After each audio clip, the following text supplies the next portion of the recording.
मुद्दे जिनका सीधा वास्ता है आपसे, खबरें जो जुड़ती हैं आपके अपनों से।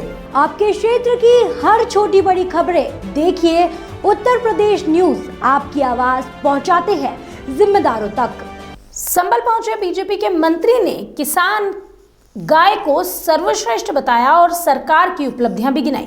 बीजेपी संगठन मंत्री धर्मपाल सिंह का अजीबोगरीब बयान सामने आया, जिसमें उन्होंने कहा गाय के मूत्र में बसती है गंगा, तो गाय के गोबर में होता है लक्ष्मी का वास। गाय हमारी राष्ट्रमाता और भाग्य विधाता है। उन्होंने कहा कि 14 फरवरी वैलेंटाइंस डे के अवसर पर सभी देशवासियों से गाय की पूजा और गाय को गले लगाने की अपील की है।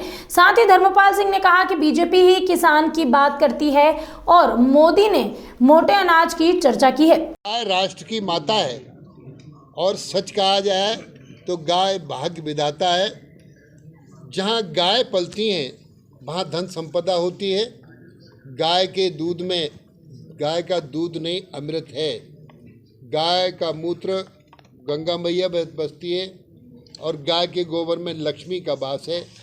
इस तरीके से वैलेंटाइन डे के स्थान पर काव हग यानी गाय को गले मिले, गाय को कुछ खिलाए, गौशाला में जाके पूजन करें।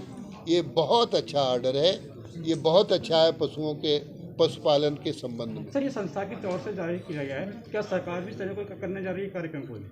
देखिए, आप लोगों के माध्यम से हम जनता से अपील करना चाहते हैं, 14 फरवरी को जहां गाय मिले, गाय माता को प्रणाम करें और उसे कुछ खिलाने का काम करें। मिठाई, गुड़ है और भी कुछ चीज़ खिलाएं।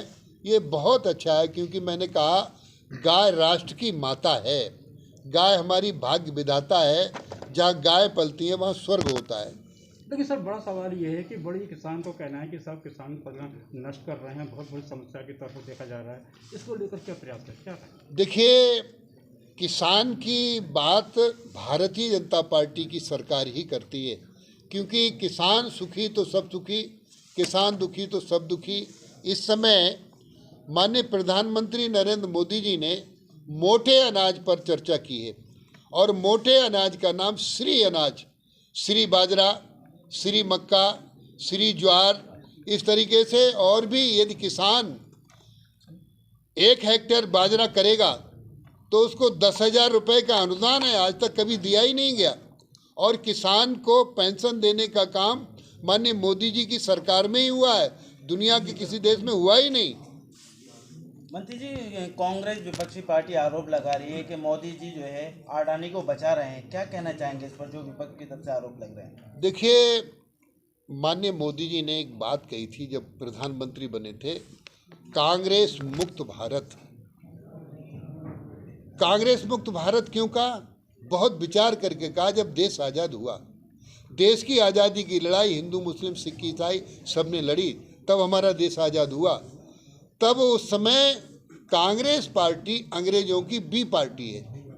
इसलिए मोदी जी ने कहा कि कांग्रेस मुक्त भारत, हम भारत को अंग्रेजों से मुक्त करना चाहते हैं। जब कांग्रेस से मुक्त भारत हो जाएगा तो अंग्रेजों से मुक्त भारत हो जाएगा। इसलिए मोदी जी ने कहा है कृषि और ऋषि हमारे देश की आस्था है, कृषि और ऋषि हमारे देश की व्यवस्था है। सर, मैंने सवाल किया था सर कि राहुल गांधी जी ने अभी योगी जी को लेकर, धार्मिक नेता नहीं ठग हैं, उनके बयान को लेकर पूछा था।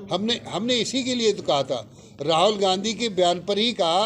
राहुल गांधी क्या कहने लगे उन्हें खुद ही पता नहीं है। सर, स्वामी प्रसाद मौर्य जी लगातार जो है रामचरितमानस पर सवाल उठा रहे हैं। सर, अब स्वामी प्रसाद मौर्य जहाँ राष्ट्र की बात कर रहे थे, कहाँ छोटे बात पर आगे। धन्यवाद, खत्म करो इसको। उन्होंने प्रधानमंत्री को पत्र लिखा है कि चौपाई निकालने की बात कही रामचरितमानस से। इसको खत्म करो। जिलों के नाम बदले आ रहे थे रेलवे स्टेशनों के, अब राजधानी की बारी है। विपक्ष कह रहे हैं विकास की बात नहीं कर रहे, नाम बदले आ रहे हैं, क्या कहना है सर? यदि विपक्ष हो रहा है, क्या कह रहा है? यदि विकास हो रहा है तो भारतीय जनता पार्टी में हो रहा है। पहले हिरास होता था, अब विकास हो रहा है। अब विकास से इनको बिल्कुल बिलबिलाहट है। ये विकास कैसे हो रहा है? ये लोग विकास में बाधा डालना चाहते हैं। जनता इस बाधा को दूर करके माननीय मोदी जी को आशीर्वाद देने का काम कर रही है। लखनऊ का नाम सर, जो शशि थरूर ने कहा है कि पीएम मोदी ने भाषण तो अच्छा दिया लेकिन विपक्ष के सवालों का जवाब नहीं दिया, तो क्या कहना है? ये सब जवाब ही तो था। देश का उत्थान होगा, ये जवाब है। देश का विकास होगा, ये जवाब है। देश की एकता और अखंडता रहेगी, ये जवाब है। भारतीय जनता पार्टी सत्ता सुख के लिए राजनीति नहीं करती है। भारतीय जनता पार्टी व्यक्ति निर्माण की राजनीति करती है। भारतीय जनता पार्टी देश निर्माण की राजनीति करती है।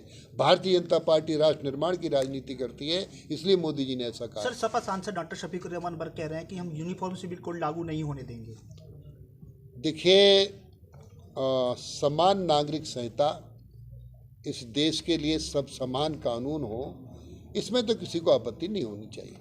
सर, एक तरफ जहां पर मदरसों की जांच की जा रही थी, उधर मदरसों के जो अध्यापकों के वेतन नहीं मिल रहा। वक्फ बोर्ड के संदिग्ध आपने कहा था कि सर जो लोग हैं उनकी जांच की जाएगी, वक्फ बोर्ड की क्या कार्रवाई की जा रही है, तो किस तरह से उसको देख रहे हैं सर? कल मेरे आवास पर लखनऊ के मुस्लिम धर्मगुरुओं की एक शिष्टाचार बैठक थी। उस शिष्टाचार बैठक में 3 बातें उठी थी।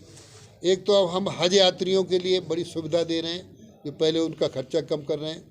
दूसरा, उन्होंने जो मदरसा शिक्षा को आधुनिक शिक्षा से जोड़ने की बात कही थी। और जो आपने सवाल किया है, जो वेतन नहीं मिल रहा है, तो वो देख लेंगे, कल विषय आया है। तीसरा सवाल उन्होंने उठाया था, वक्फ की संपत्तियाँ बहुत महत्वपूर्ण हैं। वक्फ की संपत्तियों पे कब्जे लोगों ने कर रखे हैं। हम उनको कंप्यूटराइज करके जिन लोगों के कब्जे हैं उन्हें कब्जा मुक्त कराएंगे, नोटिस देंगे, और फिर नहीं मानेंगे तो बुलडोजर चलाए। राष्ट्र की माता है, और सच कहा जाए तो गाय भाग्य विधाता है। जहाँ गाय पलती हैं वहाँ धन संपदा होती है। गाय के दूध में, गाय का दूध नहीं अमृत है। गाय का मूत्र गंगा मैया बसती है, और गाय के गोबर में लक्ष्मी का वास है। इस तरीके से वैलेंटाइन डे के स्थान पर काव हग यानी गाय को गले मिले, गाय को कुछ खिलाए, गौशाला में जाके पूजन करें। ये बहुत अच्छा ऑर्डर है, ये बहुत अच्छा है पशुओं के पशुपालन के संबंध में। सर, ये संस्था की तौर से जारी किया गया है, क्या सरकार भी इस तरह को करने जा रही है कार्यक्रम को? देखिए, आप लोगों के माध्यम से हम जनता से अपील करना चाहते हैं, 14 फरवरी को जहां गाय मिले, गाय माता को प्रणाम करें और उसे कुछ खिलाने का काम करें। मिठाई, गुड़ है, और भी कुछ चीज़ खिलाएं। ये बहुत अच्छा है, क्योंकि मैंने कहा गाय राष्ट्र की माता है। गाय हमारी भाग्य विधाता है। जहाँ गाय पलती है वहाँ स्वर्ग होता है। देखिए सर, बड़ा सवाल ये है कि बड़ी किसान को कहना है कि सब किसान फसलें नष्ट कर रहे हैं, बहुत बड़ी समस्या की तरफ देखा जा रहा है। इसको लेकर क्या प्रयास है, क्या? देखिए, किसान की बात भारतीय जनता पार्टी की सरकार ही करती है, क्योंकि किसान सुखी तो सब सुखी, किसान दुखी तो सब दुखी। इस समय माननीय प्रधानमंत्री नरेंद्र मोदी जी ने मोटे अनाज पर चर्चा की है, और मोटे अनाज का नाम श्री अनाज, श्री बाजरा, श्री मक्का, श्री ज्वार, इस तरीके से। और भी यदि किसान 1 हेक्टेयर बाजरा करेगा तो उसको 10,000 रुपये का अनुदान है, आज तक कभी दिया ही नहीं गया। और किसान को पेंशन देने का काम माननीय मोदी जी की सरकार में ही हुआ है, दुनिया के किसी देश में हुआ ही नहीं। मंत्री जी, कांग्रेस विपक्षी पार्टी आरोप लगा रही है कि मोदी जी जो है अडानी को बचा रहे हैं, क्या कहना चाहेंगे इस पर, जो विपक्ष की तरफ से आरोप लग रहे हैं? देखिए, माननीय मोदी जी ने एक बात कही थी जब प्रधानमंत्री बने थे, कांग्रेस मुक्त भारत। कांग्रेस मुक्त भारत क्यों कहा? बहुत विचार करके कहा। जब देश आज़ाद हुआ, देश की आज़ादी की लड़ाई हिंदू, मुस्लिम, सिख, ईसाई सब ने लड़ी, तब हमारा देश आज़ाद हुआ। तब उस समय कांग्रेस पार्टी अंग्रेजों की बी पार्टी है। इसलिए मोदी जी ने कहा कि कांग्रेस मुक्त भारत, हम भारत को अंग्रेजों से मुक्त करना चाहते हैं। जब कांग्रेस से मुक्त भारत हो जाएगा तो अंग्रेजों से मुक्त भारत हो जाएगा। इसलिए मोदी जी ने कहा है। संभल से मुबारक अली की रिपोर्ट।